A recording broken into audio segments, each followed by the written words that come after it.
Hello বন্ধুরা, তোমরা কেমন আছো? আশা করি সবাই ভালো আছো। আজকে আমি রান্না করব মাছের কালিয়া। তার জন্য আমি মাছগুলোকে হলুদ লবণ দিয়ে মেখে রেখেছিলাম, সেগুলো আমি ভেজে নিলাম। বেশ উল্টে পাল্টে এপাশ ওপাশ করে ভেজে নিলাম।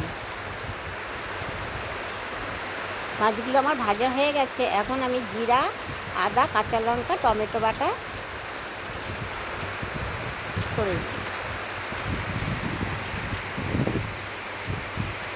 এদিকে আমি গোটা একটু তেল দিয়ে গোটা গরম মশলা, জিরে আর তেজপাতা ফোড়ন দিয়ে দিলাম। তারপরে আমি কেটে রাখা পেঁয়াজগুলোকে ওর মধ্যে দিয়ে দিলাম, লাল লাল করে ভেজে নিয়ে এখন আমি দিয়ে দিলাম লবণ দিলে বেশ নরম হবে।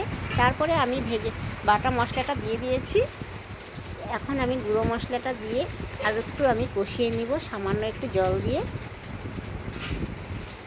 আমার কষানো হয়ে গেছে, তেল ছেড়ে দিয়েছে। এখন আমি দিয়ে দেবো কুসুম কুসুম গরম জল।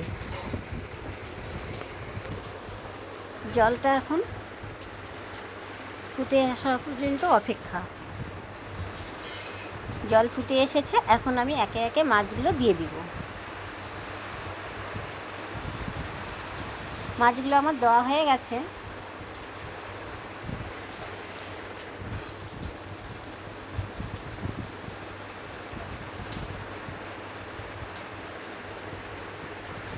মাছগুলো দেওয়ার পরে একটু ফুটে এসেছে, এখন আমি দিয়ে দেবো চেরা কাঁচা লঙ্কা।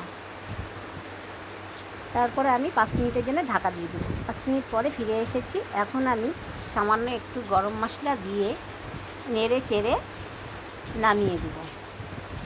হয়ে গেল আজকের আমার মাছের কালিয়া। নামিয়ে আমি 5 মিনিটের জন্য রেস্টে রেখে দেব। সবাই ভালো থেকো, সুস্থ থেকো। Tata, bye bye. কেমন লাগছে অবশ্যই কমেন্ট করে জানাবে।